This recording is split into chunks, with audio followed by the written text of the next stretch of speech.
Hello friends, welcome back to my channel Bablu and Shinu blog. তো আশা করছি সবাই ভালো আছো, সুস্থ আছো। আমরা সবাই খুব ভালো আছি। তো দেখো, রান্না করেছি আজকে বেগুন ভাজা আর কুমড়ো দিয়ে, আলু দিয়ে, বেগুন দিয়ে, ওলকপি দিয়ে একটা তরকারি করেছি। যেহেতু আজকে বিকালে আমাদের এক জায়গায় নিমন্ত্রণ আছে, তো কোথায় আছে সবই তো তোমাদের সাথে শেয়ার করার চেষ্টা করব। তো দেখো, আমাদের শীত পড়তে পড়তেই আমরা রোদ্দুরে বসে খাওয়া শুরু করে দিয়েছি। তো রোদ্দুরে ছাওয়াই যাচ্ছে, তখন শীত করছে আর রোদ্দুরের শীতে পুরো গা পুরো পুড়ে যাচ্ছে। কিন্তু বাচ্চারা তো শুনবে না, ওরা যেটা বলবে ওদের সেটাই করতে হবে। তো দেখো, এখন মেয়েকে খাওয়াচ্ছি। না খাইয়ে দিলে ও নিজেও খেতে পারে, কিন্তু না খাইয়ে দিলে ও ভাত নষ্ট করে খুব। তো সেই জন্য আরও সিম দিয়ে খেতে খুব ভালোবাসে। সিমের এই যে দানা হয় না, এই দানা খেতে খুব ভালোবাসে। কেন আর কি নেবা? তো বন্ধুরা, খাওয়া দাওয়া করে চলে এসেছি বিছানা গোছাতে।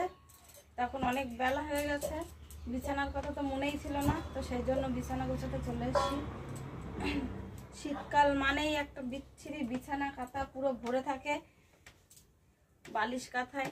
গরমকালই ভালো, একটা বালিশ হলেই মানুষের ঘুম হয়ে যায়।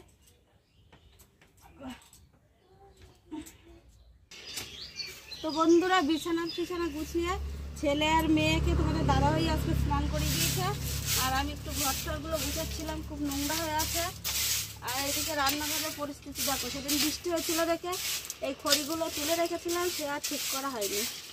তো সেগুলো একটু সরিয়ে একটু করলাম। তো এখনো অনেক কাজ পড়ে আছে। তো চলো, তোমরা সাথে থাকো, দেখতে থাকো।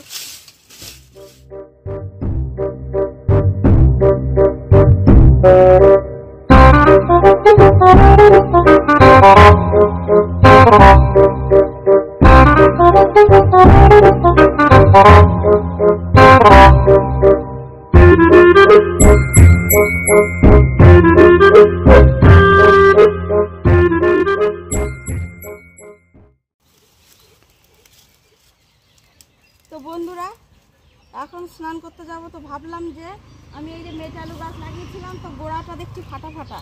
তো এখানে এসে দেখি কি, মানে একটু খুললাম, খুলে দেখি কি তলা দিয়ে ইঁদুরে গর্ত করেছে।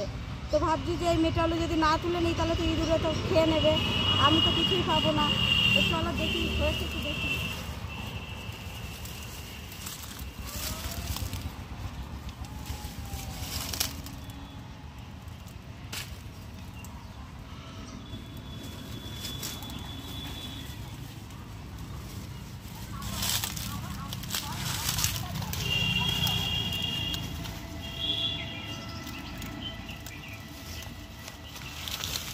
দাঁড়িয়ে আসছে, ওটা ঘুরে ঘুরে মনে করছিলাম যে তুলতে পারবো, কিন্তু তুলতে পারছি না।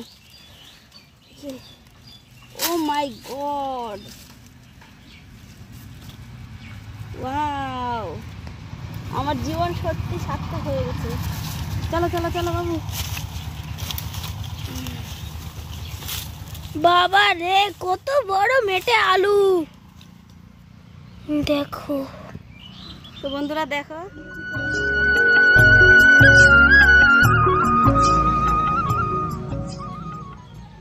তো বন্ধুরা সত্যি মেটে আলুটা তুলে আমার খুব ভালো লাগছে। তো মা বলছে যে এখন কেন তুললে, তাহলে গত বছর কি তার পরের বছর যদি তুলতে তাহলে আরো বড় হতো।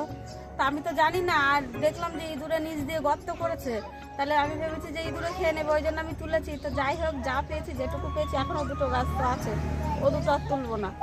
আর এবছর আবার এই যে ছোট ছোট আলুগুলো আছে, ওগুলো আবার গাছ বেরাবে যখন, তখন সুন্দর করে লাগিয়ে দেবো।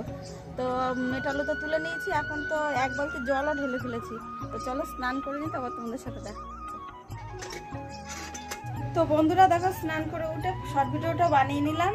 আর এখন আমার শাশুড়ি যাচ্ছে ছোটদিদার বাড়ি। তো চলো, মা রেডিও হয়ে গেছে, 2:15 ট্রেন, তো 2:15 ট্রেনে যাবে, তো পুরো রেডি হয়ে গেছে। তো চলো, তুমি যাবে?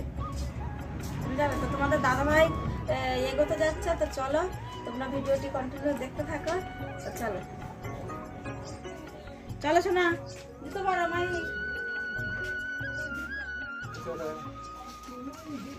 তো দেখো, আমার ছেলের মুখটা পুরো কালো হয়ে গেছে, ঠাম্মির সাথে যেতে পারছে না দেখে। এই দেখো, চলো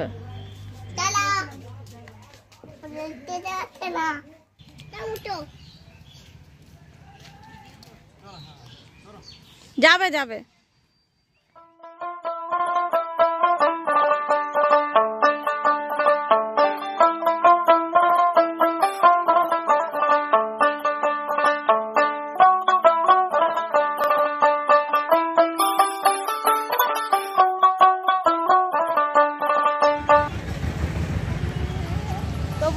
আমি হচ্ছে জল আনতে গেছি, তো এসে দেখি তোমাদের দাদা ভাই মাকে দিয়ে চলে এসছে। কটা ট্রেনে দিয়ে এসছো? 2:15। 2:15 পেয়েছে ট্রেন? ফাঁকা ছিল? সকাল সকাল গিয়ে জলটা আনলাম, এখন ওই কলের জলে ফাঁকা আছে, একটু পরে পুরো ভিড় হয়ে যাবে, এই জন্য সবার আগে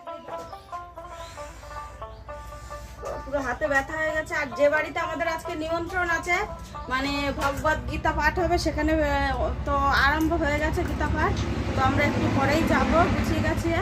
তো চলো এখন একটু ঘরটারগুলো ঝাড় দিয়ে গুছিয়ে, জামা কাপড় আছে বাইরে সেগুলো গুছিয়ে গাছিয়ে নিই। জল খাবি? তো বন্ধুরা এখন জামা কাপড় তুলে নেবো। আর আজকেও একটু মাঠে গেছিলাম, দেখো গোবর পেয়েছি মাঠেও গিয়ে কিছু। তো অনেকদিন হয়েছে এই ঘর দুয়ার কিছু নেপা পোছা করতে পারিনি, তো দেখি কালকে আর একটু যদি পাই তো একটু নেপা পোছা করবো।